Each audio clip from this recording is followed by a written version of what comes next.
Welcome boys and girls, Christine here with a discussion about some of the easiest campaigns in Total War Warhammer 3 Immortal Empires. Whether or not these campaigns are worth playing, that's up to you, but if you're just looking for a very chill experience, these are the ones I would be looking at. At number 5, we have Xiao Ming, the Iron Dragon. One of the benefits of Xiao Ming, the Iron Dragon, is that he starts in a fairly safe position. He has Gelt to the east, he has Greasus to the west, and Greasus is kind of a natural ally for Xiao Ming because they start with some decent diplomatic relations, and you get plus 40 diplomatic relations with Ogre Kingdoms through a special skill line as Xiao Ming. Yes, you do have Gorse, you have Nurgle, but truth be told, given the kind of events that happen in a campaign over there, the vast majority of times you're not really going to have to deal with those problems, unless you want to. Then, on top of that, you start with the ability of recruiting Jade Warriors, and then getting Jade Warrior crossbowmen very, very quickly in your campaign. Because you do start with a minor tier 2 settlement, you can also get Iron Hail Gunners, and if you have Shadows of Change, or not quite sure, is it free, is it Shadows of Change? Regardless, you can also get Nangao Grenadiers. So you do have a decent variety of units, but very importantly about these kind of units, Jade Warriors and Jade Warrior Crossbowmen are 1, very cheap, 2, have a low upkeep, and 3, pretty effective in both manual battles and auto-resolve. Just remember to disable formation attack if you're using Jade Warriors because it's not really going to be that effective in terms of them killing units in battle. And defensively, Jade Warriors are already very damn strong as units. On top of that, you get extra cargo capacity, a bunch of benefits for Ogre Mercenaries, upkeep for all Ogre Mercenary units, and armor plus 15 for melee units. All melee units, including those Ogres. So he ends up having a significant level of power with regards to Ogre Mercenaries. And he also starts with the Mercenary camp right here in his initial province. So that is a further benefit because later on, assuming Gelt doesn't wipe them out, but later on you will be able to get things like Mournfang Cavalry, you'll be able to get Maneaters with Ogre Pistols. One shouldn't underestimate the power of an Ogre army. On top of that, we also have to consider the fact that he gets an extra caravan in his campaign. Sure, it might cost a lot of money early on, but getting 2 caravans can give you a good influx of items and cash. Then you have upkeep minus 25% for melee units in his army, on top of the faction effects, right? So you have that faction effect for Ogre Kingdom units, and then another 25%. That means you can have very cheap Ogre Mercenary units. Magic item drop chance plus 100%, and then his special skill line that gives him a good amount of benefits here, capacity for Alchemist, for instance, regeneration, armor for his melee units, weapon strength for melee units, melee attack for melee units. Like, Xiao Ming really wants to make that whole melee unit playstyle work. And you do have a lot of options. You get Jade Lions, Celestial Lions, Jet Lions, so many different choices. Yes, you can only have so many Ogre Mercenary units, but the combination of things, you can make an entire monster army with Xiao Ming, and he would be pretty good at that, leading that whole thing, and that is kind of ridiculous. And on top of that, the only real threats are Snitch and Lokir to some extent, and I only say to some extent. Really, the bigger problem in this campaign is you kind of want to take control of the Great Bastion before it falls and ensure Miao Ying doesn't collapse, but it's a very easy campaign. Cathay has a very versatile roster. Not the best campaign, far from it, but certainly a very easy one. And number 4, we have Grombrindal, the White Dwarf. Dwarves, in general, can have a huge amount of power in their campaign, but usually that's balanced because of the fact that you do have a lot of enemies to deal with, or awkward starting positions. You look at Forgrim, you look at Belagar, you look at Malachi. They have a lot of power available to them, but they're also vulnerable because they have territory to defend, they have lots of enemies. Whereas Grombrindal doesn't have that specific problem. The only enemy he's actually forced to deal with in every single campaign is Malekith, and honestly, it's not even something he's forced to do in the sense that Malekith will always declare war on him. It's more so that you want to do it because of the kind of grudges that you have against the Dark Elves, against Malekith. Both objectives and legendary grudges over here. So that's one of the reasons you do so. But here's the thing about Grombrindal. He has the Call of the Ancestors, which can give you a ton of benefits for 25 turns. You can reduce this, by the way, like to get the event faster if you want to for a special skill line. We'll talk about that in just a second. But for instance, Valea's Protection gives you 25% casualty replenishment, 10 control, and minus 20 corruption in the province he's in. And this is a pretty damn big deal, because it means that whenever Grombrindal is conquering territory, he will get a good level of control in that province inherently. He'll remove any kind of corruption, if there is even any kind of corruption once you do capture an entire province. And it also means that because of that casualty replenishment, he can absolutely just auto-resolve his way for an entire campaign. And he can do so in such a ridiculous fashion that it's not even funny in a campaign on a wider scale. It basically means he doesn't need a casualty replenishment hero, which allows you to give those casualty replenishment heroes, including Gotrek and Felix, to other armies.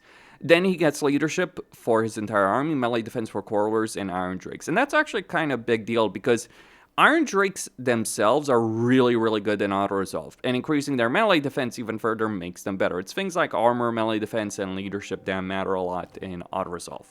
Also, for whatever unknowable reason, Warfire Throwers and Iron Drakes and yeah, just those kind of units are really damn good in auto-resolve.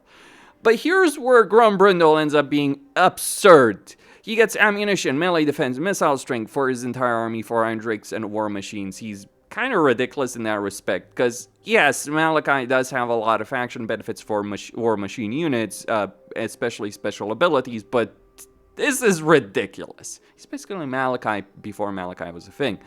And then he gets plus 15 campaign movement range for his entire army. Like, it just says 15% campaign movement range, but it's for the entire army. And then on top of that, he gets 15% campaign movement range for all characters faction-wide, minus 15% recruitment cost, plus free recruit rank for all units, plus 6% casualty replenishment for all characters faction-wide. It says all characters, but it's really, I think, every army. Global recruitment capacity, and it is absurd. In fact, he's so good that if you're playing any other Dwarven campaign, you kind of want to get Grombrindal every single time. And here's the thing about that.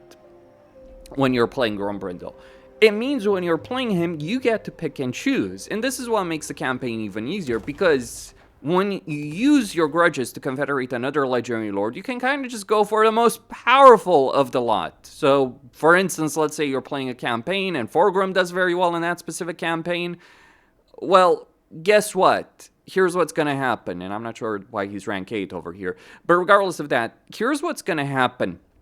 When you can just decide to confederate a massive Dwarven empire on the other side of the map, and you have the best climate choices of dwarves, because you also have Frozen, which means all of Norska, all of Nagrand, all of the mountains, and all of the Darklands and Badlands are available to you. That is a vast amount of territory, and because he can traverse it faction-wide faster, it means he can build an entire empire to a ridiculous proportion far faster than the vast majority of factions in the world.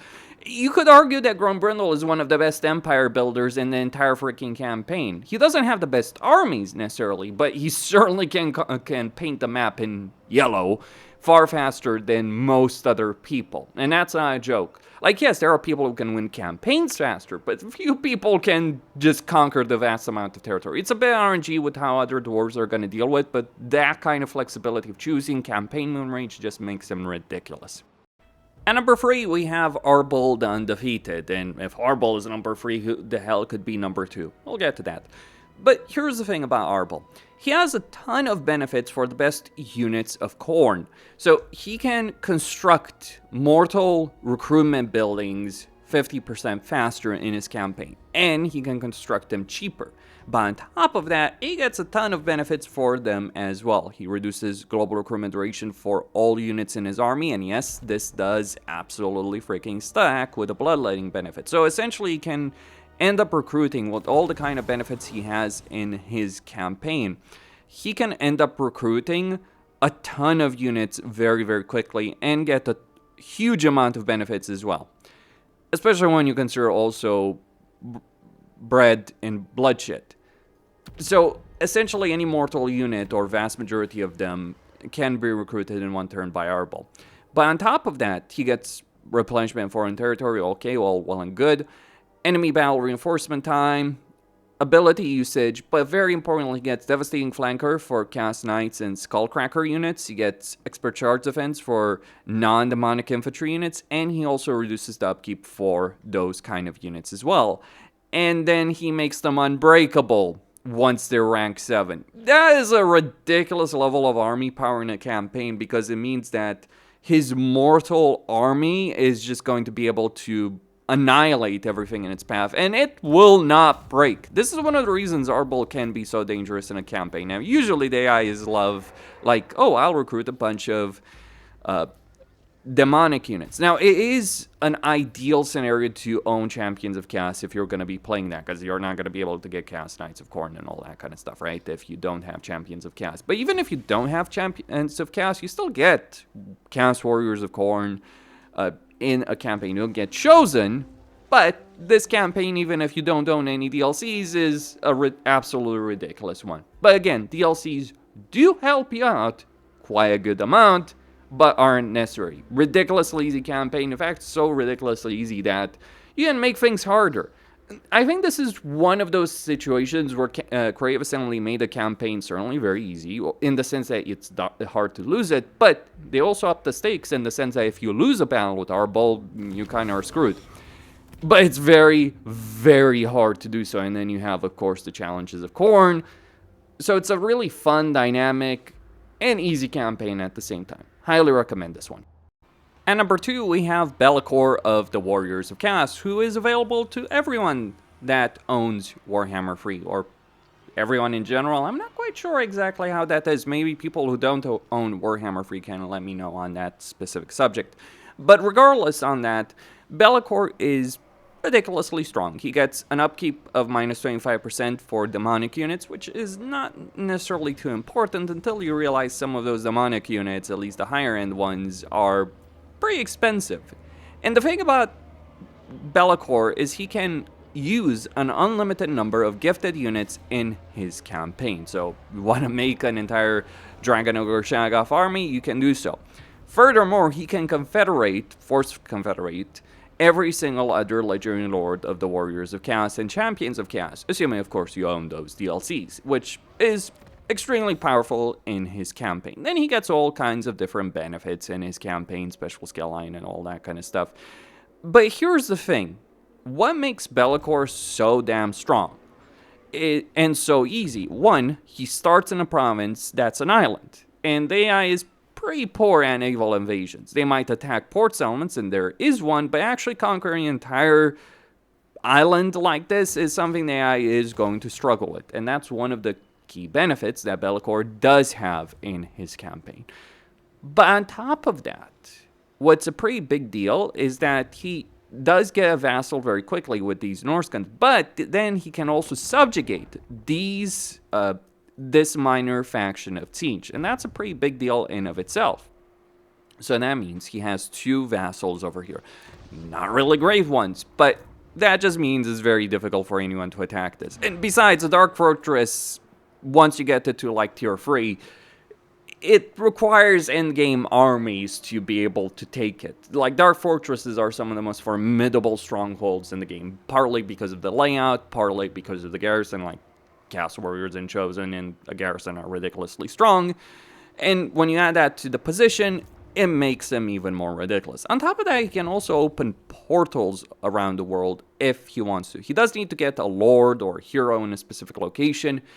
I believe it works with a hero, but regardless, you can open portals, and you start with one, and you actually have 2 connections right here. So you have one in the Empire, and then you have one in the south if you want to use that. So that already is a pretty significant level of mobility. But then on top of that, you start with one of each gifts for every single Chaos God and one undivided.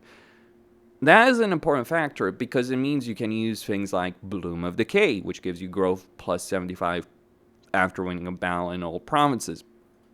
It also means that you can get all these kind of gifted units, and it also increases your campaign movement range with Slaanesh, for instance. at the cost of 15% upkeep, but that's kind of going to pay for itself. Yes, some things are not necessarily worth it, but you will be able to earn a lot of money, a lot of character experience, all kinds of sweet benefits. So he's got a very safe starting position, a lot of power, and he can get even more power throughout the course of the campaign. The only downside, if you will, is that you might be struggling a bit early on with regards to souls, but this is the genius of Be'lakor.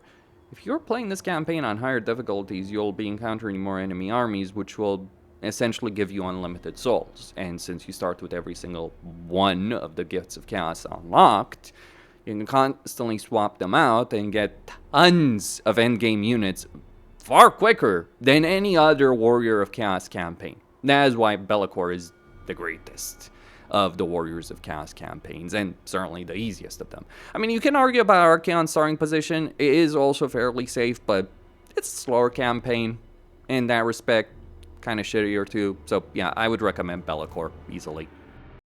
And finally, at number 1, we have the Changeling. It is a shitty campaign, but it definitely is the easiest in the game. In fact, I would dare say it's a non-campaign given the way it works.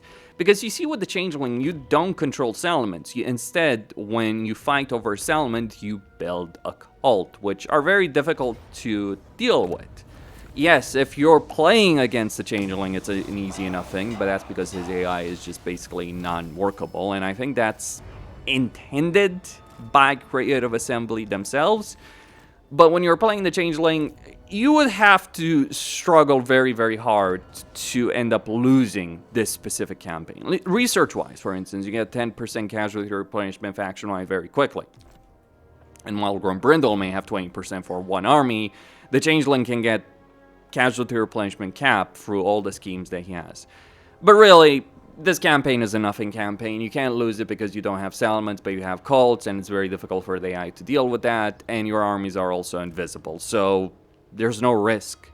And on top of that, beyond those kind of factors, you can also get Tangors. If you're playing this campaign, you will have access to Tangors, and just spam Tangors, which are a pretty good unit in terms of auto-resolve, though I believe they've been nerfed in terms of their armor values to some extent, but you can still get Forsaken of Siege.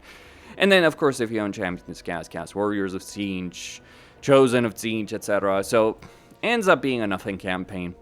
I mean, if you want a intern button simulator, this is the one for you, but yeah, it's very easy, though there's not much to it. That's all I had to say. Costin signing out. Don't forget to subscribe, like, and enable notifications, and I'll see you in the next one.